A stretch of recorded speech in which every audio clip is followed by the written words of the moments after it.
think I like preaching self-awareness. I think people should strive to be more self-aware. And sometimes the light at the end of the tunnel is a train headed for you and not the sun. But me saying that is like sometimes the things that you'll see aren't pretty if you're self-aware, but you need to find it. You need to realize what it is before you get on the deathbed like I metaphorically am right now, and you didn't fulfill that. You didn't deal with it.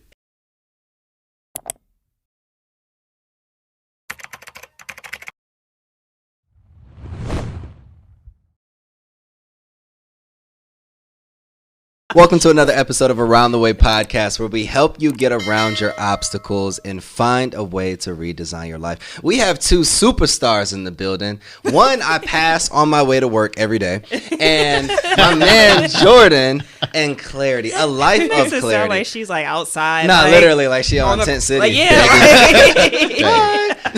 Nah, literally. How you guys doing? Doing good, man. Doing good. Good. It's good to have you guys. A little tired. I wish I had some caffeine in me. But now we can get you some All caffeine. right. Do you need something like a little better? That's what I was saying. I take Red Bull. Honestly, Red Bull like is great. That's but what we were talking about. I had Talking drinks, about something else. but no, we can keep it going. I got It's it. in the red box. Oh, The things that you might. It's Friday. need. It's Friday. It's cool. You know. All right. can do it. How are you? I'm doing great. Awesome. Look, we like to have fun. We do. We like to have fun on the podcast. And you know, before we really get into the weeds, before we really dive deep into all of the great things, could you guys introduce yourselves? Tell us what you do and how you're changing lives out here. Ladies first. Oh, no. I was going to say you go first. You're rude. I want you to go first. No, ladies I first. want you to go first. Okay. Also, you do this all the time. You do this all the time. Go ahead. Oh, no, for real. My name is Jordan Daniels. I am an art director and fashion designer for a brand called Equinox Clothing. Is that what? Oh, you said change. How am I changing lives? I hope I'm changing lives. Specifically, we're actually. I started this initiative that we are still in the middle of writing called Equinox Studio, where I want to finish that and eventually start a weekly or bi-weekly class for inner city youth that want to get into creating a brand, not just a company, but kind of like taking from logo to website to Instagram, but like youth that are really specific and driven by kind of niche markets. Because I believe, like, you know, not every black kid wants to be a LeBron or a rapper. Some of them are like me. Yeah. And they want to draw all day and make a coffee shop or do something unique. And so we're creating a studio. I'm still writing out all the pages for it right now, but that's how I want to change lives, I guess. I like it.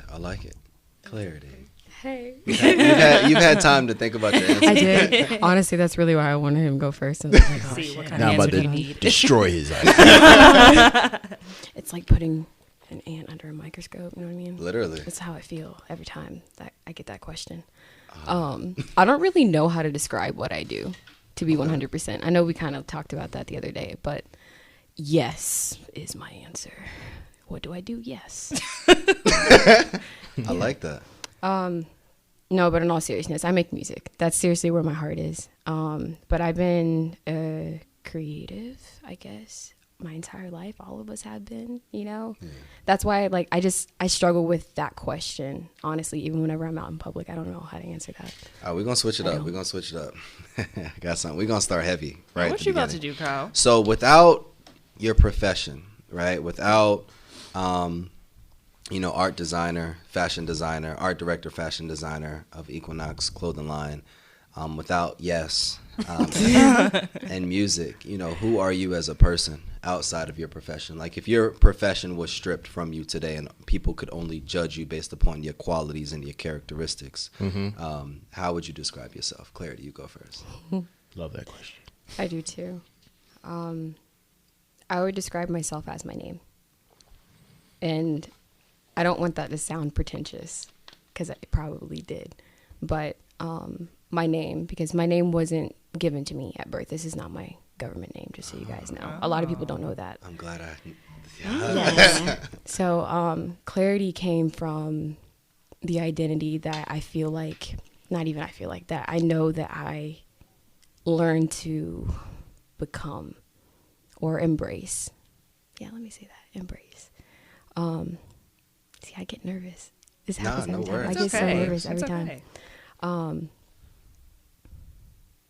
Truth is something that I've always valued in life and just in experiences. So going back to your initial question, like how am I impacting the community or the people around me? It's through that. It's through acting as a mirror. I know we said that before too, acting as a mirror to anybody that I come across and being able to give them a glimpse of understanding of why something's occurring in their life, or even if it's not speaking to them directly about it and they just happen to hear the conversation. I've had that happen before too. But yeah, who I am outside of all that other stuff, because we talk about that all the time too. We're greater than the stuff that we create. You know, those are things that are just extensions of ourselves. So me, who I am outside of what I do, is clarity. It is truth. It is transparency. It is honesty. It is integrity, those things. I like it. Me too. Now we're getting This is spicy. going to be great. I can't even. I'm Your not turn. So, I don't know. I'm a very goofy, fun-loving person. I like making jokes. I like seeing people smile. I am extremely motivated by blue-collar workers. I am very prideful. Before I went full-time designing, I was like a window cleaner. When I first started the brand, I was a janitor, and it was like some sense of pride in doing kind of low-level jobs that I got. And so I'm very appreciative of that. I like I'm an introvert, extrovert. Don't people call me that? I don't like people, but I love them at the same time. So like, So I quarantine learned, was a not. new word for What's that. up? What's that? Ambivert. Okay, is that me? That's Nice. like you. I Yeah. liked like COVID wasn't that bad for me because I Yeah. didn't go out regardless. Yeah. But I do like talking to people when I do. And so I don't know what else. I like learning new things now. Different weird things. I'm really into. Now I'm like really into like watching people play video games. Like I play video games a little bit now, but now I've been watching people play video games. It's very weird. But yeah, I don't know. It's a lot of things that I am, but I think those are like kind of like surmise me as a whole. Funny, really chill, but also I love people, but also don't need them always. So yeah. I like that. I like that. You know, the goal of the podcast is to pull back the curtain, like we talked about when we talked about it the first time, behind the brand. Like pull back the curtain on the actual person. So now the spotlight is not on, you know, who you are on Instagram or who you are when you're at a pop-up or who you are, you know, in your actual profession when you feel protected, essentially. But who you are as an actual person as well. Who my family knows. Exactly. Interestingly, deeper than that, you know, because I think that we even have certain protections based upon what our family knows about us. And that's one thing that we've realized on the podcast as we've communicated different things and had realizations. It's one of those things where it's like, well, damn, my family may not know this about me. So I love when two people are up here because we get to kind of. I just realized that put them just against now each other. that I really like having two people. Yeah. So I have a question. And usually these questions don't come into the end. But we're just going to start at the beginning. So if you were to describe Jordan in one word. I was thinking that. Right? Yes. If you were to describe Jordan using only one word, what would you say? Hold on. And Jordan, if you were to describe clarity in one word, he's ready. What would you say? I don't think I I was am. ready. I was ready. I'm gonna 3, 2, 1. Y'all are gonna say Okay. the word. All right. So 3, 2, 1. Genuine. Beauty. Ooh. Talk a little bit more. Well, when I first met her almost 2 years ago, she just had a very unique aura about her. She was very interesting. She was, of course, physically beautiful, but like when I started talking to her, you know, she has this very like sensual, like, you know, sexy sex voice, you know. It draws you in organically. It's like a light to a fly. And so she started talking. It was just like she has these very unique ways of thinking, and her even like, as she calls it, spiritual journey is very unique and different from mine. And but she was like, there's similar people that believe in what she believes in, but she actually convinced me to believe her. And that she was taking it serious, because some people just, you know, she'll probably get into it later, but sometimes it's just a trend. But her, I could tell everything about her was very genuine. She was very open, and to me, that's beautiful.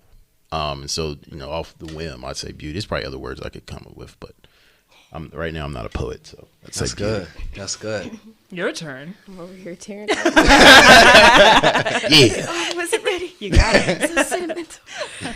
No, Jordan is very genuine. Very genuine. He's one of the most authentic people that I know, and that's in my life.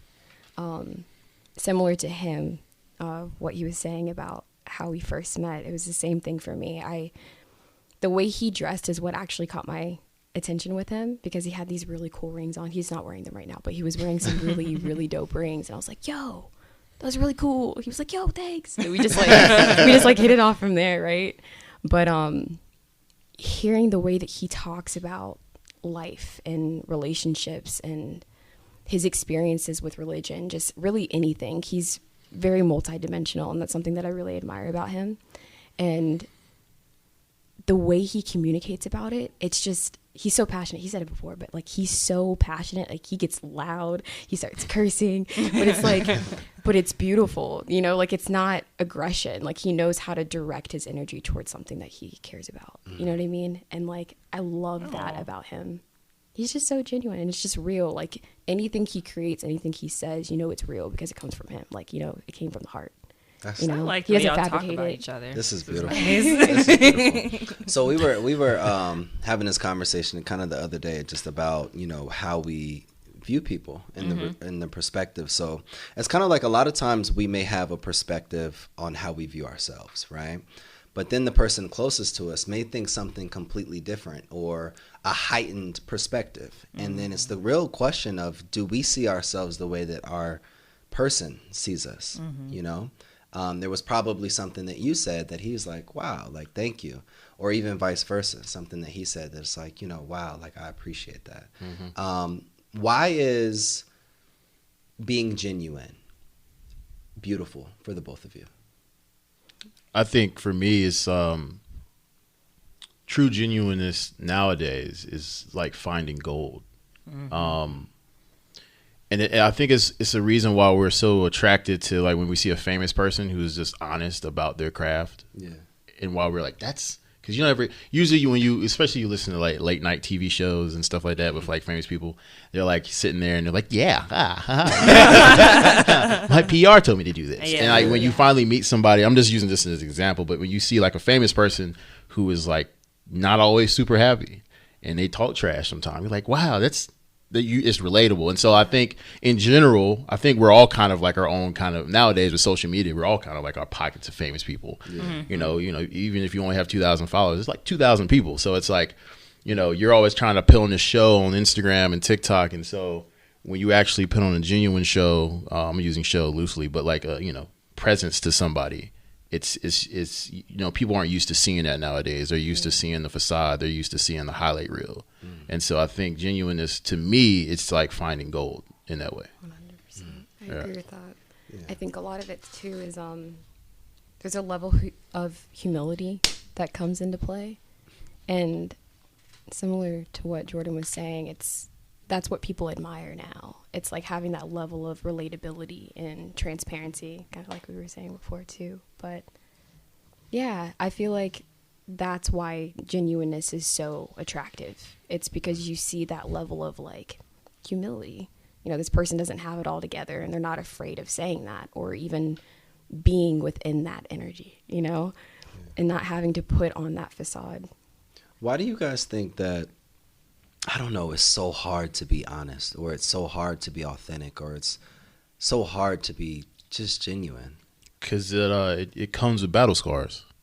You don't want to have battle scars. I was, we'll get into it maybe later, but I was honest with my parents, and now they don't talk to me. And so it's nah, we can get into it now. Okay, cool. But that's why, and I understand that fear from a very personal level. Yeah. And so with anything, that's a kind of big reason, but even little things what was the saying? I think it was the truth, the lies, if the lie is more beautiful than the truth, then you'll listen to the lie.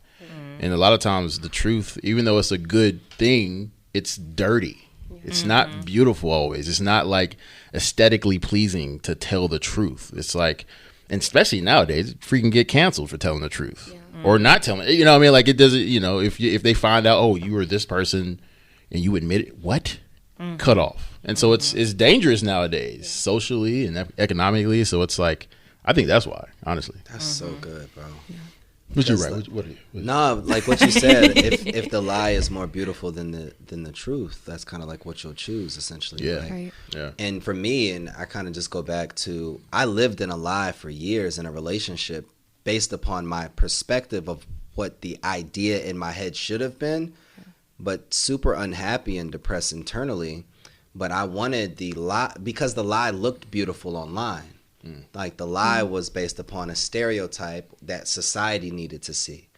But I was never, living, but the truth hurt internally, but I couldn't let other people see me hurt, or I couldn't let other people see me alone, or I couldn't let other people see me essentially being a single parent. Like I didn't want that narrative. I didn't want the blended family narrative. You know what I'm saying? So it's so profound that you said that, because it's like, wow, like I think so many people live in a lie because it looks good or it feels good. And I had a crucial conversation with my parents, like just kind of going back. I love your transparency with that, about we grew up and people thought we were the Huxtables, right? And the reality of it is, as a kid growing up like that, there's certain pressures from outside that I felt, but we kept a lot of different things. Like in black families, obviously, it's like you keep all your dirty laundry in house, but you never wash it. You know what I'm saying? Like, Can you say that again? Please? Yeah. So it's kind of like, Can you say that? you should keep it in house. Hell yeah. Yeah. But you still got to clean it in house. Like, let's deal with things. Let's actually talk about the things that are real deal issues. Right. Because now, when I'm 28, like I'm gonna talk about it on the podcast. Right. I'm gonna talk about it online. And now it's kind of like being unapologetically me and living a truth. But that truth now creates scars in other people because they have a perception based upon the lie. Yeah. I think we got to choose. You got to almost like, Russian roulette with what you're going to do. And like sometimes, whatever that truth you may tell to somebody, it may cost you a lot. But, it may cost you a lot over here. But what do you gain by telling the truth? And so it's like you got to kind of play those odds. And I think innately, like, I think you should always, true. Like, I don't like lying in general, but we all kind of lie if you really specifically think about it. Like even when you're like getting coffee and you go to the barista, hey, it's not, you may not be feeling that way, but like socially that's accepted, and you don't want to be a dick. And so it's like, how much do you want to keep putting on this facade, and how big does it keep growing until you're just weird, a mirage of facade, and it's just like, and then you're trying to fix it, and then that takes longer to fix after you this big cluster of cloud and lies. You know what I mean? Like, and so like I don't know. And so when specifically with my situation, I understand people in my general situation that wouldn't tell their parents the truth about how they feel about their religion, because I know what will happen. You will lose them, like I did, but I've kind of dealt with that in a way that I think is healthy for me, at least. And I was able to get that monkey off my back by telling the truth. And that monkey off my back was more uplifting than them cutting me off. That's tough. I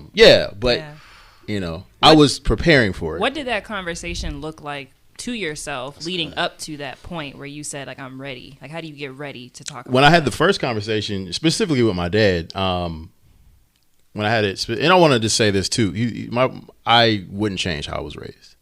I think my father, because people that know him are going to hear this, I think my father was a great father. I wouldn't want to change him at all. But with anybody that have flaws, and specifically I was raised a Jehovah's Witness. So specifically, wow, me too, bro. Really? That's crazy. Nice. I was a ministerial servant. I was getting it in. Wow. So anyway, like, so, because you don't hear it, No, and you I feel don't. like we could relate, because I'm sure that whatever wasn't he's it about for to me, say but- is about to relate. Oh man, keep going. This is good. I've never sat with And he said with his dad. That's interesting. Yeah, like So- with my pop. I already know. We I already know. Sadly, this is so not sad. I don't know, but it's so. I this happens all the time. But So in 2016, when I physically left the religion, I finally went back to see them, and my dad gave he's like, so you going to the Kingdom Hall? You still going to go to the Kingdom? And then I just had to just, be honest with him. And I was just like, this is who I want to be. I want to be someone who's honest no matter what. Thanks. And so I was like, I think that the religion's a cult. I don't fuck with it at all. Ooh. Is that how you said it? I didn't say fuck, but I have a restraint with it. I wouldn't do that in their house. But there's a line. Yo, you went in. But I did call it a cult, and so to them that's like the F word. Yeah. But And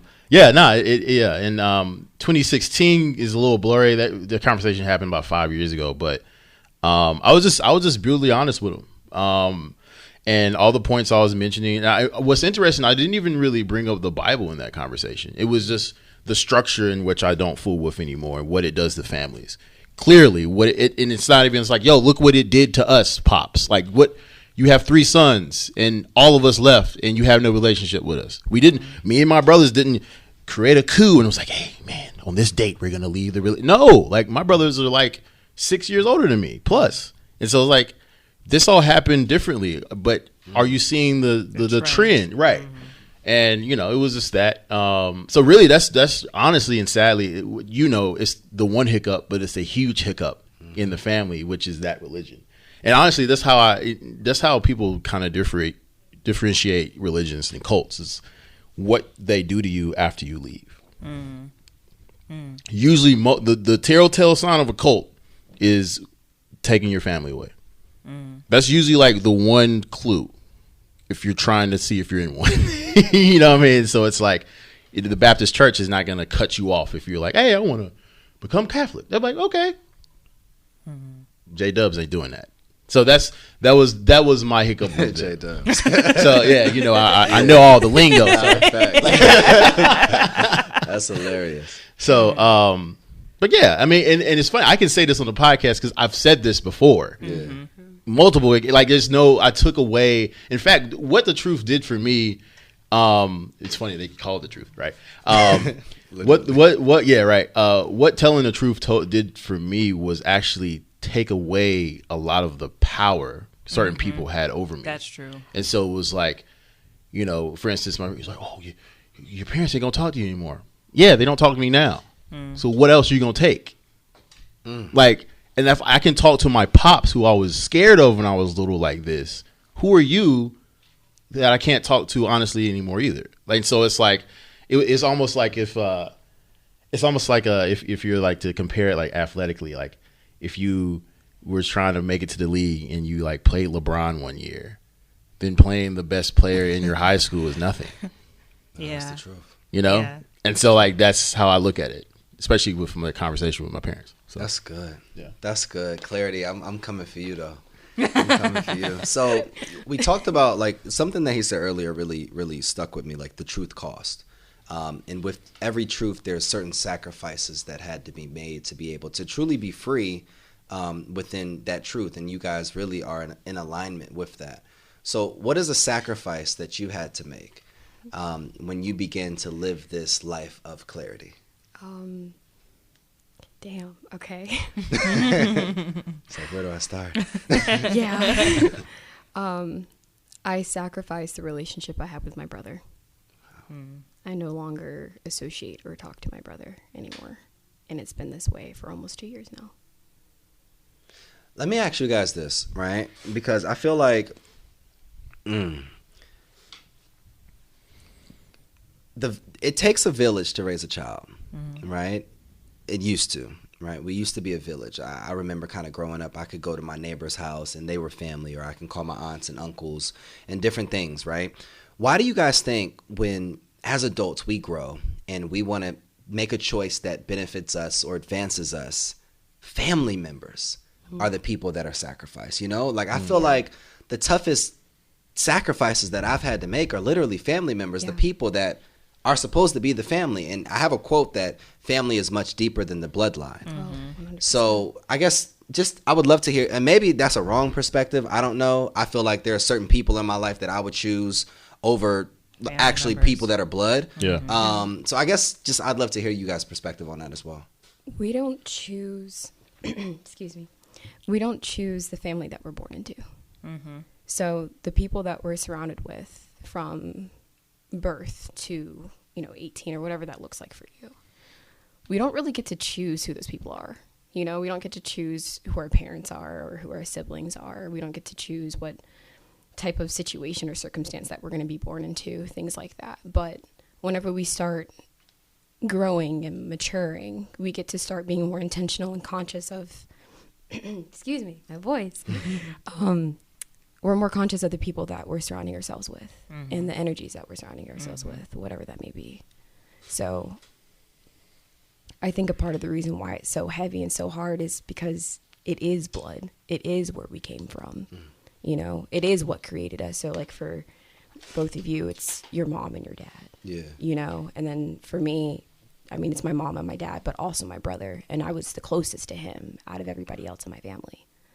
So I feel like a lot of the heaviest lessons that we learn, it is rooted in home. And we talk about this often. It is definitely rooted in the home life and our upbringing. And that's why there's a lot of adults healing from their childhoods.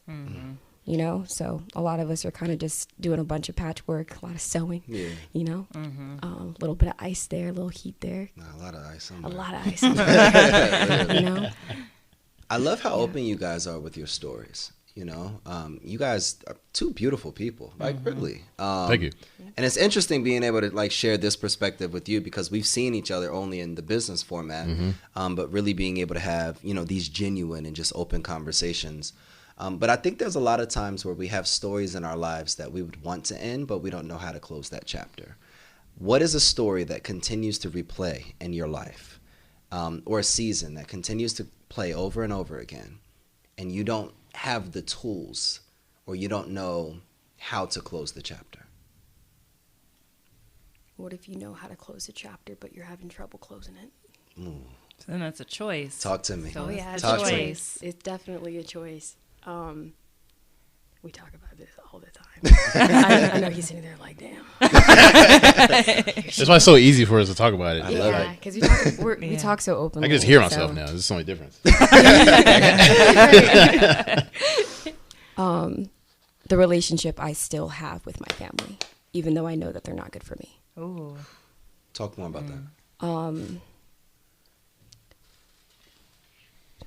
Okay. So my family is protecting my abuser. That's the best way I can put it, in like the most simple way possible. And because of their enabling behavior or tendencies, it's harder for me to trust them. But because of my idea of what family is, and because that's something that I value, it's hard for me to create the space and the boundaries that like I actually need to protect myself fully.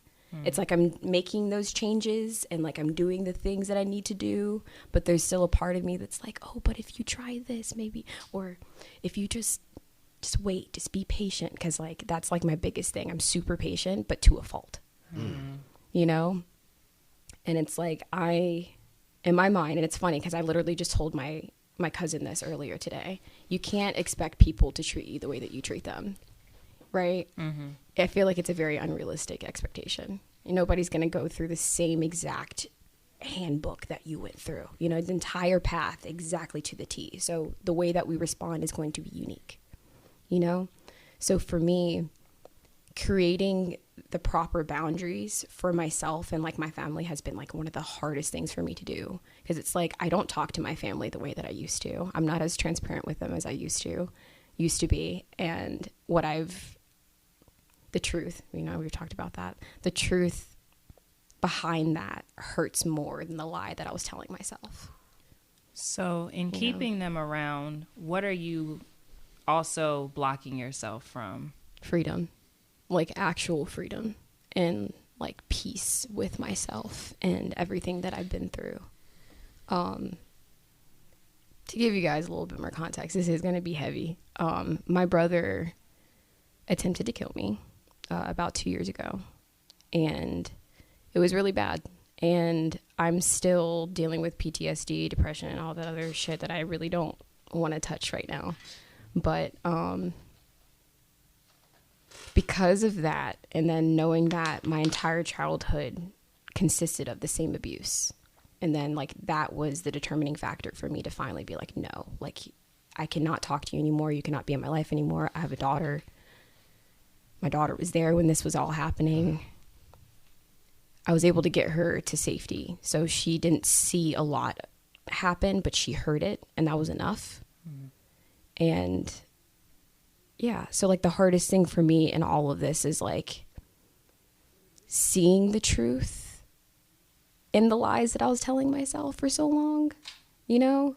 And like, because I was very aware of these things occurring like over the years, because it started really young, but my waking up, I guess, to all of this was early high school, because I didn't know what abuse was until I hit high school, which was like super interesting because I thought it was normal. I thought what was occurring was normal in the household, but this is kind of goes back to what he was saying before, like within Black households, it's not encouraged to talk about these things. It's not encouraged to talk about mental health and things like that. So like my parents just thought I was just like going through stuff, but like they didn't understand. And throughout the years, like of my mom, like knowing what's happening, being there when it's happening and not doing anything about it. And then my dad not knowing about it until I turned 18, because I finally had a conversation with him about it.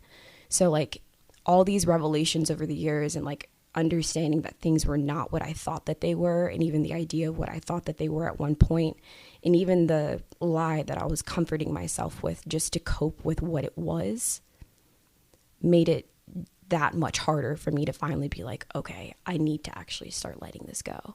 It's just hard for me to like finally just like, you know, like fully just let it go. Does any part of you still believe the lie, or parts of the lie that you were telling yourself? Parts of it. And it's because like I don't believe anybody's all bad or all good, you know, but this is my patience to a fault that I'm talking about. I'm very considerate of like what other people are going through. So I'll use that as an excuse for why people are doing certain things. But that's also like a part of the conditioning that I was used to for so long, you know, like through growing up in an abusive household. So like it's a lot of undoing and unpacking, unloading, and then allowing that space to just be empty for a little bit and then start integrating new things in. So like that's kind of been this weaving process that I've been in for like, especially the past 2 years, more intentionally because of what happened. That kind of like, if my life story didn't do it, that did it. You know, that was the one thing that like kicked me on my ass. It was like, yo, like you have to deal with this. You have to end this now, or else this is going to be your life. We're going to go on a commercial. Okay. Welcome back, guys. We are still here in an amazing conversation with Jordan and Clarity. You know, anybody that's listening right now, you might think this topic or the different things that we've talked about are heavy, but these conversations are the reason that your relationship with yourself is not healthy, right? Because the fact that they came in here after a reschedule, right? And you know, it's like I really am inspired, like because I think I felt I was open. You know, we have great conversations, but the depth and reflective and awareness and just your ability to being able to communicate, I don't even want to call it trauma, experiences in your lives, but not look at yourself as the victim. Yeah.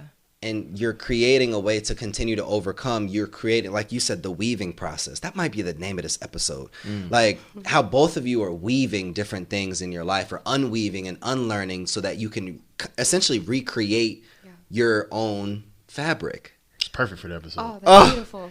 That's been it. written down. That's it. Yeah, it is. Like we're going with it. We're going with it. Like, and that's the book title. We're gonna talk about that later. The weaving process. I love this, and I really wish the cover already, like this really I can see that too. tight shot of fabric with the weaves. I can see that. Oh, we're gonna talk about that. Down the edges, it's gonna be like unraveling a little bit. Man. There it Frayed is. edge. There it is. Sorry, that's my design. No, there it is though. I'm always Like, thinking about the cover. This is amazing. Like, and it's so dope because people see you like. There's just so much. There's just so much packed in this episode. many things. I guess just to kind of just get us back on track, right? Get us back on track. What question do you never get asked that you would like to answer? Oh man, I had the answer to that 3 months ago. I got real busy and forgot it. For real, like I can't, because me and her, I can give you the answer if I start talking. Yeah. Me and her talk about this all the time. Where I mean, I'm more popping behind the scenes than she is, but like she's like popping out here, right? And people know what we do in general when we're out at an event or just out around like people who are similar than us. Yeah. And so like I get real frustrated at people always asking like, so what do you do? Yes. Oh yeah. And it's like, first of all, I hate that question, one, because it's really cliche. And then two, when I give you the answer, it's not going to sound real. Right. Because what I do doesn't really sound like, I know when people say, when I tell them that I own a clothing brand, I know what they're thinking. And maybe this is my insecurities coming out, but generally I can tell by their face, they're thinking, oh, this is some Money Rich Gang T-shirts and hoodies that he makes and sells for $40. Like that's what I can see that turning, and then it's just not it's not taken seriously. So those are the two reasons why I find those annoying. And so like I've always said that if your hands were cut off as an artist, are you still cool? And if you aren't, then there is something wrong. We so many times we always. The reason why you always tell people like don't meet your heroes is like because when you meet like a music artist, like they're so real in their music, but then when you meet them, they're just like weird and kind of And so it's like I wish, I don't know if I can answer the question anymore still, but like I guess I wish people would just ask kind of what you guys are asking, not as deep, of course, but like just regular questions. Because like when I meet somebody in a bar, right? I'm not genuinely like, so what's the next collection coming out? Yeah. That's true. Because I don't know you even have a brand, so I don't really care. I just, oh, cool. How many kids you get? Word? Okay, yeah. How old? Names? And then it unravels, and you learn a little more. And it's like I feel like people learn more about you in a bar, lounge setting, just asking about your kids than they do asking about when my next collection is coming out or when's the next mural of you going to be popping up in Charlotte. Like that's cool and all, but like I'm 31. No, like who cares? Yeah, I'm 30. Like literally, like I believe I have the cool. At least I believe I truly have the coolest brand in North Carolina. But I know if my brand goes away tomorrow, nobody cares. Those are the two dynamics I live with. I think I like my brand a lot. It's not I don't really care if you wear my coat. I hope you do because then I make money. But at the end of the day, like if I go away tomorrow, no one cares. Like my hero died last year, and the world kept turning. Kobe Bryant is no longer with us. No, straight up. And we are still moving on. We forgot about that because COVID happened and George Floyd, all this, and the world kept going.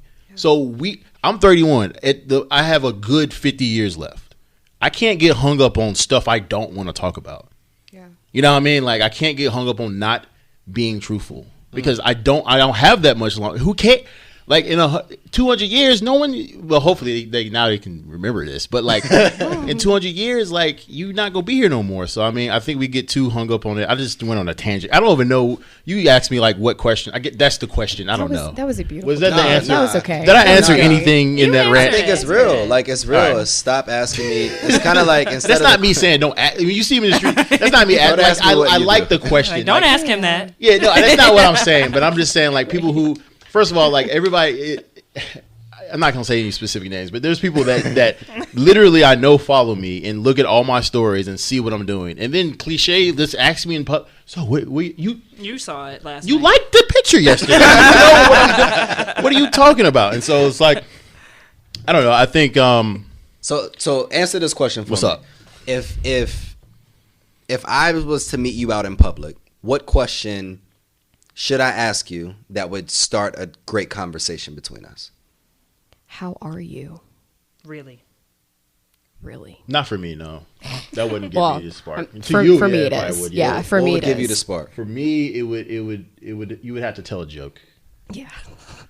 To me, if you come to me and you say something real funny, no, he is. If you say something real funny, then I'm gonna be like, okay, yeah. So like, then I'm gonna be like, oh, this dude's cool. Like, if you like, in it doesn't have, don't be like really offensive, but if it's kind of offensive, I might fool with you even more.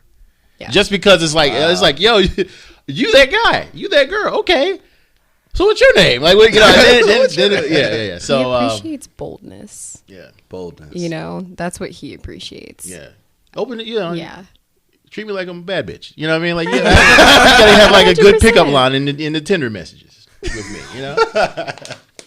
What about you, Claire? What's your question? I'm not on Tinder. That was a metaphor, guys. Dating her. I met her in real life. She's a real person. She's here, and she's here with us. She's here with us. So, Claire, what's your question? What's your question that no one asked you that you would like to answer, or that you really just never get the chance to answer? I get asked this question, and I did just say it too, but like, how are you? Like, really? I don't get that a lot. And I kind of wish I did, to be honest with you. Because I feel like I'm that friend that like checks on everybody. I'm like the mom of my friend group. You know, and I'm actually a mom in real life, so it actually makes sense. You know what I mean? So, but yeah, that one, because like I feel like when people see me, just based off of, you know, my platforms online, they're like, oh, she's this artist and she does all these things and she talks about real life things and she's transparent about her traumas and she's gonna be receptive to me talking about mine, and, you know, like stuff like that. It's like 100%, but like I'm human too. Yeah. You know, I feel like people see me as this persona, because this is just a snapshot of my life. You know what I mean? Like, y'all wouldn't know that I grew up in an abusive household unless I said it, you know? But like, I think that's where my issue is sometimes, because like I will get phone calls, and he knows this. I will dead ass like ignore phone calls now. I used to not do it.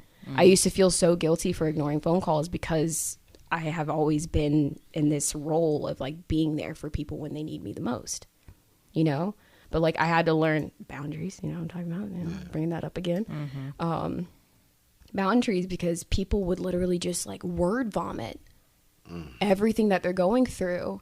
And it's like, yo, I'm here for you, but I don't have space for this right now. Yeah. You know, and I feel like that's something that I also had to learn over the years too, like letting people know, hey, I don't have the space for this, but I want to be there for you. Give me a minute. You know, like, are you okay? Are you going to hurt yourself? Is someone hurting you? Can this wait? You know, like I had to get really good at like doing that and setting clear cut like boundaries. Like, hey, like I want to be here for you, but yo, like I need some appreciate time. you for saying that. That spoke to me. Really? And that spoke to me because I have a few people in my life, and that's why we looked at each other, that literally only call me when they're going through like a breakdown or like they're crying or they see or hear something. And it's just like, bro, like I love you, but I'm not a therapist. Yeah. Like I like, really I'm glad love to be you. here for so you. I've never even Yeah. asked those questions because me being me, like I really am. Like I empathize with that. So it's like I don't want you to not pick up the phone or me like dish you, and then I get a news article or a text from somebody else like, yo, they did something. And that really scares the hell out of me. Yeah, So 100%. I feel obligated to be there, but I feel like when you feel obligated to be anywhere, you shouldn't really be there. Yeah. You know how what does I'm it make saying? you feel like whenever you actually end up doing it against It's awful. how you feel? How do you feel? You feel like shit, right? I feel like shit. Drained You know what I'm and saying? Yeah. Drained as sucked hell. of- Just don't want to do anything for the rest of the day. So Also, I feel that like some really of my spoke to me. Oh, sorry. No. That's like also for me personally, some of my best friends I don't even talk to that much. That's what Yeah, my same. thing is. Like real, I feel like Ron Swanson on Park and Rec. He had this one episode where he was like, yeah, I had this coworker I used to have, you know, I didn't even know his name. Best friend I ever had. And it was like I related to that because it's like I don't know their names, but it's like I have like one of my friends like we go to brunch like maybe once a month and maybe talk on the phone once or twice a Y'all are month. close. Really, like every time we have conversations like this. But you don't need this every day. I don't need it every day. Say the 'Cause- analogy, Kyle. What's that? What's the Do analogy? you remember? No. Kyle broke this down one time really, really well. It was like you were like there's certain relationships that are like potato chips, and then there's other ones that are Oh like yeah, I did break Ooh. that down. So I like where this is going. I mean, I like snacks too. Got you, but- Kyle. Let me give it I mean, back I to love Kyle. potatoes, so, So I when you wanna think hear about more.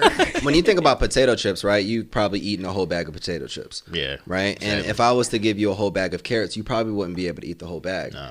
The reality of it is that you would try, but because there's nutrients in the carrots, it would fill your body up. So now because your body is actually getting nutrients, it's like picking up. Whereas in chips or as in candy, you could keep eating it because your body doesn't register that this is actual good. Yeah. So it's not going to break down the same way, right? And I think a lot of times we have a lot of potato chip friends. They're just in our lives, and we're eating and we're consuming, and they're not doing anything for us. But I don't need a whole bowl of carrots. Damn. It's about quality, not quantity. Right. Because the carrots fill me up, but that's good enough. I'm The still chips in that. don't. You Right, can that take is it. such a good Okay, I analogy. take it. All right, Yes. so we get this Carrots carrots and the chips. Like, Carrots and the chips. So yeah, like I really feel like that because with me, I used to try to be everybody's savior. Right? Everyone can call me when you need business, when you need money, when you need love, when you need support, when you need somebody to go out with. I was everywhere. And I want to challenge the perspective of what you said at the beginning, like when I was like, what do you do? And then you said yes. Yeah. I had to learn no. And it allowed God to work I through like the that. yes. Yeah. Right. And I posted that yesterday about like when you start saying no, like and mean it and not feel uncomfortable. Yeah. I really believe that God or whatever y'all listen to, and our audience, whoever you in alignment with or whatever you in alignment with, I do believe things start moving when you start saying no and creating like those boundaries that she was Yeah. talking about earlier. no, for sure. So I mean, you're are you a big like Marvel guy? You watch Avengers? course. Okay. Oh, I forget. Was it Endgame or no? It might have been Infinity War or Civil War. One of those. It was Iron Man and the Captain America were out cutting wood, and they were having an argument, and they were talking about. And Iron Man went up to Captain and was like, "Isn't the job to not do the job no more? Like, are we really helping or saving the world if we always have to Right. save the world?" Right. Exactly. Right. And so it's like the same That's thing good. with like, I was like, it hit me. I was like, I dang. think that was Civil War It had to be because they were all, yeah. because then Yeah, that's they the was one at they the went at it. cabin. Yes. No, it couldn't be Civil War because they were beefing, right? No. Yeah. Civil War. No. Then it had to be. It wasn't Endgame. It's okay, guys. Someone in the comments say what it No, was. literally. Somebody put it in the comments. It's okay. This is the most dilemma I've ever. But anyway, yeah. But it was whatever. There's so many of them. I don't know. But yeah, when he said that, I was like, wow. And it's real. It's like if you're That's another metaphor. It's like if you're like a mom who sets out to end drunk driving because your kid, died by a drunk driver, and you eliminate drunk driving by 99%. And what else? Do, What next? do you want to keep people drunk just so that you can save them, or are you done? Like I don't. And that's the thing, like, That's good. even when, like, because I'm a certified life coach for y'all. Don't know.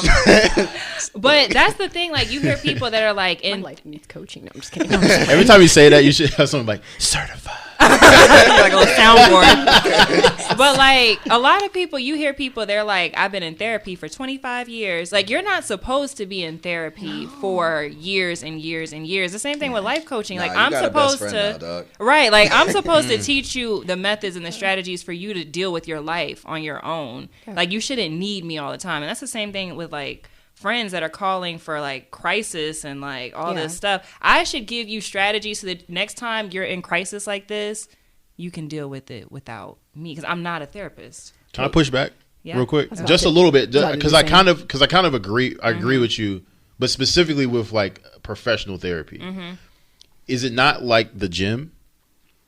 Sometimes you may need like not touch-ups, but like Okay, at new stages of your life, you may need to revisit a therapist. Right, okay. However, it should not be continuous for the Right. entirety of your life. okay. So I'm asking a question because Yeah. I'm kind of using it as like because the gym, you kind of want to always be in a gym, right? Yeah. And keep your body Therapy toned. is not that way. Okay. I'm expanding kind of. I don't know if this is challenging in it or kind of just bringing everything together.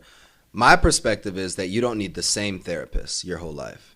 I believe as everything's seasonal, right? I believe that in the season that you're in, you may need a specific type of therapist, just like you need a specific type of business coach.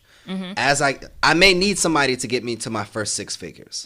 Then once I get there, if you don't know how to get to 6 figures, now I need a 7-figure business coach. But then I need a systems coach, and then I need this type of coach, or all of these different things. I think it's the same with therapy as well. I could see that. I mean, like, because me, That's why I was Yeah. asking, because it's like if you're doing cardio and you're trying to lose weight, you don't run because your weight will mess your knees up. You get on the bike and then you lose enough weight. Now you can run again and split the Yeah. time. But I and mean- so it's like, I don't know. yeah, I mean, you think about it though. So say whatever you're dealing with right now, once you deal with it through therapy, you unpack everything that you've unpacked.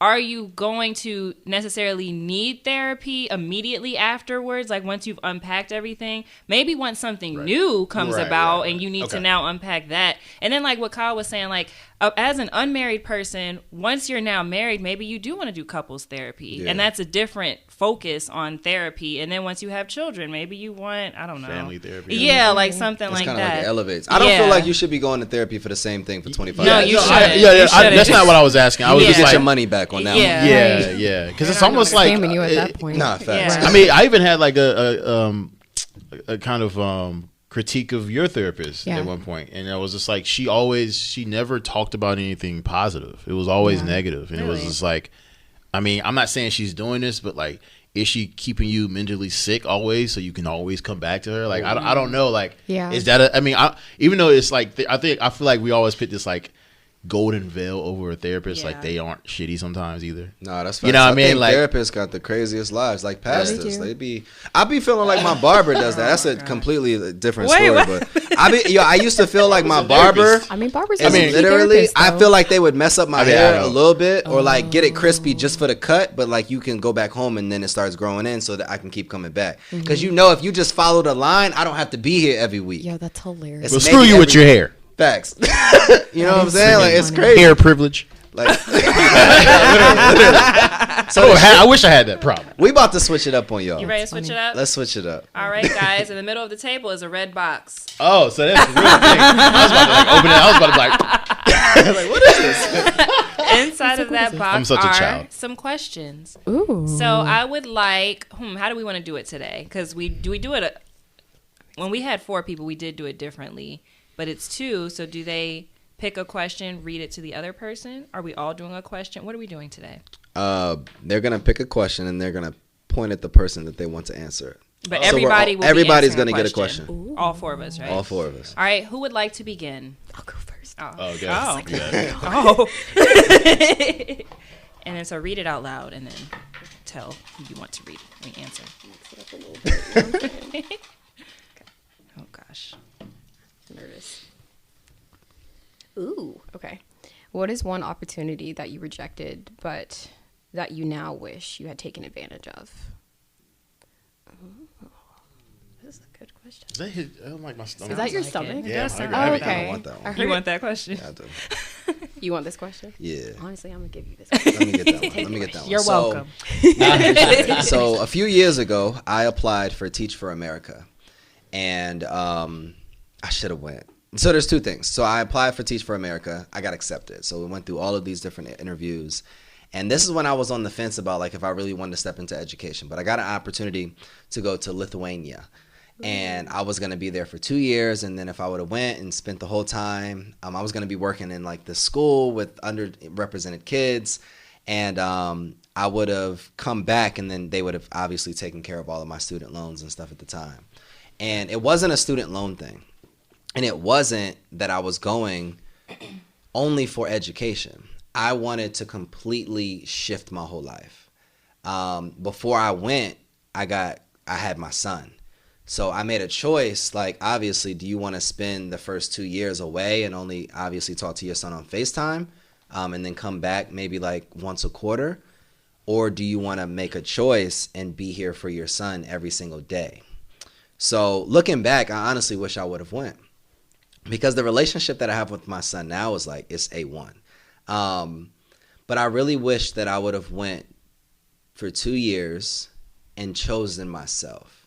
Because the reason that I didn't go, I don't think had to do with my kid. I think it had to do with his mother. And I really wanted to make the relationship work out. At that time, and as I reflect years later, it wasn't about him. Because he was good. My parents lived here. My sister was here before she went to Germany. He would have had the necessary support. But I feel like that one opportunity would have shifted my whole trajectory because I always wanted to be a UN ambassador. And that was my move strategically back then that I would have taken so that I could work for the UN. So everything shifted after that. Yeah. So that's one thing. Yeah. Wow. It's tough. I like that you're so honest about that, man. Yeah. Like most parents are like, yeah, I chose my Love my child. child so Yeah. much. Like, everything. Everything. And then we sit here and then you tell your kids like, you gotta get what you deserve, and then they see you not doing, and they're like, I ain't doing that either. Yeah, not us. Yeah. Man, but so No, that's that's real. dope that you're so honest about that. Yeah, man. Yeah. So That's real. yeah. All right, let's get it. Is Pass it me the my name? box. Oh, you it's get you? to pick Yeah. now? So Oh, like yeah, whoever okay. gets it, Oh, picks I was it. gonna let Jordan So pick. you- Okay, so go you ahead, can't- Kyle. So she can't get another Kyle just question. wanted to choose I one. know. That's what that I won't is. be picking it. Oh, I got one. If you could keep one area of your life exactly as it is right now for the rest of your life, which area would it be? Oh God. He's looking at me. Jordan, take that one. Let me see it again. That's one of If the you new could ones. keep Yeah, I like that. exactly as it is right now for That's the a rest really of your good life. question. Oh, I mean that's easy though. That's an easy question for me. I just design all day. Yeah, that is pretty easy. It's so But- easy. okay, but wait a Honestly. minute. But if you would have to keep it exactly like it would never increase. It would never decrease. Oh, that's It would have good. to stay as it is right now. Oh, okay. So like no extra money, no anything. Yeah, whatever you choose, it doesn't change. So that's exactly what it looks like. Oh, okay. Yeah. Still the same? Mm-hmm. Okay. I can answer that because I know that's not real, but I really do believe, like, I mean, I've always wanted to just draw for a living. Wow. And so, like, I know this sounds so cliche and it's not No. as deep as how we've been going, but I can't say, like, I feel very lucky in the fact that I kind of knew what I wanted to do when I was 5. And I just kept chugging. I kept hitting that tree in the same spot over and over. And I'm still not where, I could be. But the reason being is like you guys see Equinox now, the art, the designs, all that stuff. But I've been doing this since I was 21. I've been doing this for 10 years. I've been doing it. I started this company when I was cleaning shit out of a toilet. Like I paid for my first batch of shirts to resell off of janitor work. So like, there's nothing pretty about that. But I did it. I know, so I can answer that question truthfully because I did it when I was cleaning shit. I'm not doing that anymore, and I'm happy. Like, even if I didn't make any more money, I would still be making coats and shirts. That says a lot. That's deep. And so Yeah. it's it's like, yeah, man, I truly, I really love doing, and it's not really for any, I started the brand right when Instagram happened, so I'm legit. Oh yeah. Oh yeah. Because I'm not doing this for, you know what I mean? Like, Yeah. so it's, but yeah, I can't think of anything else that I wouldn't want to get better or worse than that. That's good. Yeah. That's good. That is good. That's that purpose work. That is. All right, choose a question. Cops That's don't all talk you. like that. That's what that is. It's your time. Oh. It's you. All right, let's see. I think I just moved it back and forth. I don't think it mixed. What? Like this was just hitting. Like it was just. What is something that you wish more people asked you about more frequently? It's you, I guess. So it's like that question. Can we change the question? Yeah, Let's let's do change Let's do it. another Because one. Let's do it's another one been- because you already did that. It's already Let me actually. on the table. I like them. They just Just pick up take the- it. Yeah. All right. When was the last time you disappointed yourself? Well, that's good. I said, oh, That's good. that's a really good one. That would have made a joke. I'm so glad you get some. Are you answering this one? Yeah, it's Yeah. me. Oh, I guess it could have been you, but he assumed it was me. Oh, because you didn't. She hasn't answered one either. Oh, so it could have been her. dang it. Can we Do you want to renege? give it to her? I don't know now. I know the answer. Let's give her another one. You. Okay. You. We also just talked about it too, honestly. Yeah. Not true. Yeah. Oh, for you. Yeah. Okay, yeah. Well, it's for the podcast. It's not for me though. That was a little selfish for me. You got it. It's good. I'm a You can terrible be selfish. person. Be selfish. Terrible. Last time I disappointed. What do you think I'm gonna say? The last time you disappointed yourself? Uh-huh. Put me on the hot seat. It's not even about you. How is the hot seat? No, I'm saying. I think stopping singing. That is what I'm gonna Wow. say. Yeah. You did just talk about that. And a he little wasn't bit. even in the room. See? Yeah. Yeah, I think stopping singing really. I don't know. You lost your glow. Yeah, Damn. I agree with that. I do. Why did you stop singing? Why did I actually stop? It's my podcast now. Why did I actually stop? I feel like I stopped at the same time when I went and became a teacher. Yeah. That was like the last time I went in a studio. Was like then. And then, like, after that, I was like, once I became a teacher, I started writing the book about all this stuff. All this madness. Yeah, And so then through that, you wanted to be able to verify yourself. so I became a life coach. Yeah. And But then- why though? You didn't answer the question. Why? Why did you stop? You said the thing that kind of made you, but what was your mindset to get you to take the teaching job and not sing? I think, this is gonna be weird. I feel like my mindset when I started talking about this stuff, this is like real, like open. Yes. Well, when I started writing the stuff, I started talking about stuff that I felt like Kyle needed. And so I started writing a book that I thought would resonate with him. And to me, it was important that he get what I needed to say, but I knew he wouldn't listen to me if I told him, so I wrote it. And then had him go through the book. And then she became the expert to be able to save me out of a place before I sunk our ship. Yeah.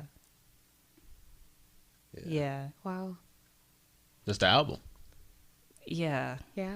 And like even the last song, That's the album. and right you there. remember like the last song I wrote, It was completely about me. it was about Kyle completely. That was the last song. Oh wow. Yeah. So yeah, you're whenever you're free, you can come This is over. good. We know Yeah. people. We- Yeah, I'm we- serious we though. know people. I'm serious. Yeah, I am too. In music. Let's get it. Yeah. Like, for real. Yeah, she's solid. Let's get man. it. I'm serious. No, we know people. I'm not just saying Yeah. that. No, I believe y'all. I also work with a record label. Do you? I do. Guess who Well, owns it? Who? My cousin. Really? Yeah. We know people.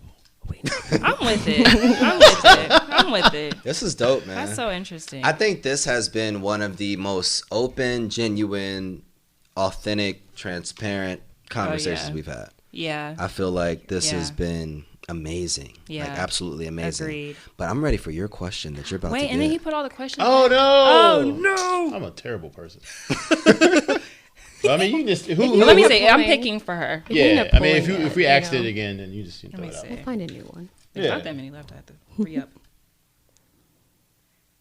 Did we already ask? Okay. No. Okay, good. What is one belief that you have about people or the world that limits you in some way? Before you answer, we're gonna go on a commercial. Okay. Welcome back, guys. This is a great O'Reilly's commercial. Get some oil. The last question I picked for clarity was, what is one belief that you have about people or the world that limits you in some way?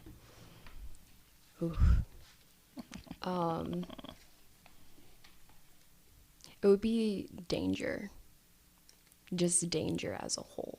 And I think, I mean, not even I think, I know that it's rooted in a lot of my upbringing and then my trauma. And a lot of it is literally just my trauma projecting itself into my current reality. So, my mind will literally go left before it goes right. So what I mean by that is like, if I'm calling my cousin per se and she doesn't answer and like I don't hear from her, I'm thinking the absolute worst. And it's like, it's because of that, the idea of danger that I have. And yeah, so that can be a little troublesome sometimes. Yeah, that's real. He'll call me out on it too. Yeah, It's, 'cause it's you're like- honestly really funny. You were I just will checking on her think mom you the other day, worse. and like her mom, works at Target, and she didn't answer the phone, and she was like, "God, Stop. she's been eaten by chupacabra, hit by a train," and her mom just called her like, "Yeah, I'm just working a little late." It's like just took it way. Way low, bro. I'm telling you, I have no chill. Okay, that was a little bit of I shouldn't say that, but it was like on par. That's a bit of a reach. That is It was on- so funny. It was on par. Yeah. I go way left Yeah. whenever it comes to things, and it's because of my idea of danger and the way I equate that to anger as well. I know that's not a part of the question, but yeah, I have a very interesting relationship with anger. Yeah. Yeah. This is interesting. This is a great such conversation. An amazing conversation. I feel like you thought when you met me the other week and you was like, "Oh, trying to be on a podcast," you was probably like, "He's gonna be like, yeah." Sometimes swag, big show, bet. Can I talk about something real quick? I have never liked the response bet. I don't. That's what Bobby said. I said that earlier today. Why do people just be Right, saying but- bet all the time? I never Like, say that. That's not okay mine. is so easier. It's 2 letters. I don't like- Bet is 3. It's I don't not like really cap. mine. Yeah, I I don't don't like like that. No cap. I just said it Like, too. bro, That's what? funny. I was like, no cap. I feel so old now. I'm just like, I'm like, Cap. It's the new these lingo. jive turkeys talking about. Bring that word back, jive turkey. I want that back. I'm not hip like that. It's a jive turkey. What did they say? What did we say the other day? Wicked snapper. Whippersnapper. Those words just like make me think of a belt, and I'm like about to get beat for some reason. Like it's just like an old person is about to beat me. No, literally. When we You say know what I mean? jive turkey, I think of like good times. Yeah, That's what I 70s. think in my head. Definitely Yeah. good times. Yeah. Bottoms. Definitely. Yeah. I have one last question for you guys because we could do this for 2 hours, know, but you know, literally. like, yeah. If you had one message that you would give to the world, like today's your last day, you have 5 minutes left, 1 minute left. What would be your message to the world? The last message that you could leave with I people. don't want to die. No,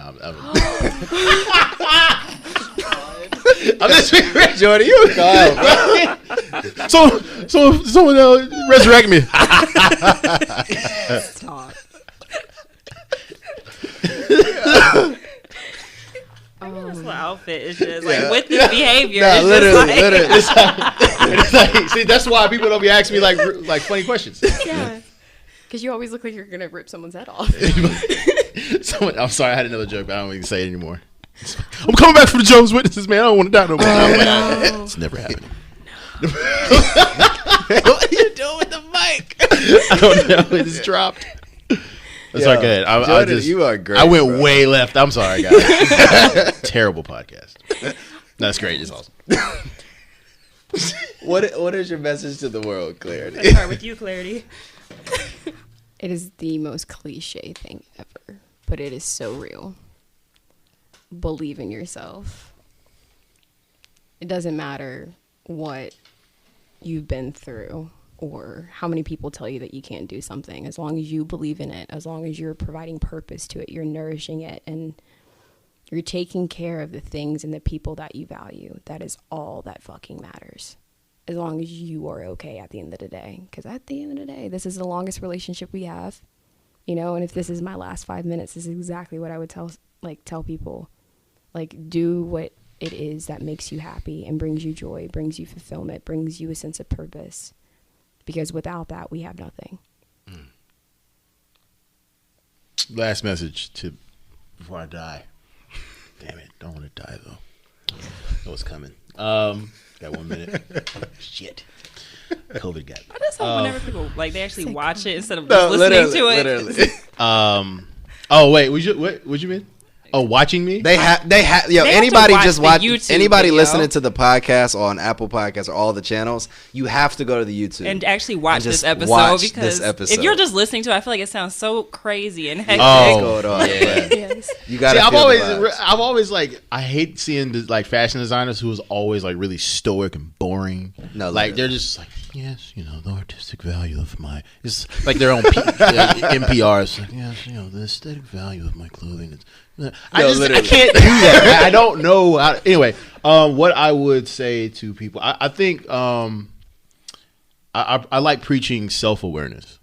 I think people should strive to be more self-aware. And sometimes the light at the end of the tunnel is a train headed for you and not the sun.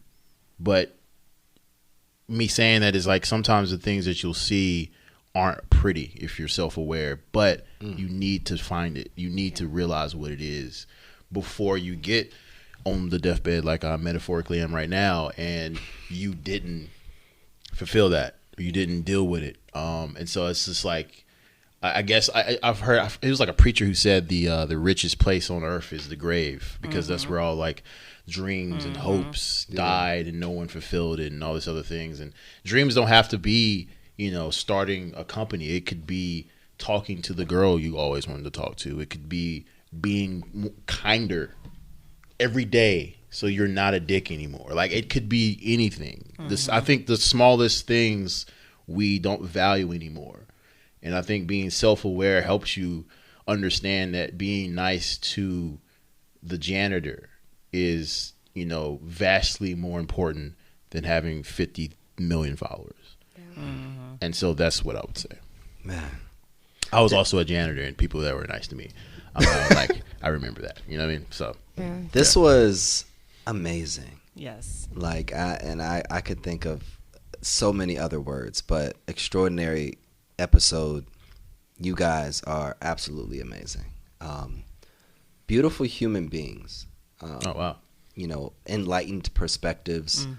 And you guys have literally shifted my life today in the different things that you guys have shared. So I thank you for, shedding your perspective, sharing your light with us, not just sharing your knowledge, sharing your light with us, and leaving things that I hope that our audience picks up. I hope. And this was amazing. This was literally amazing. Where can people find you online?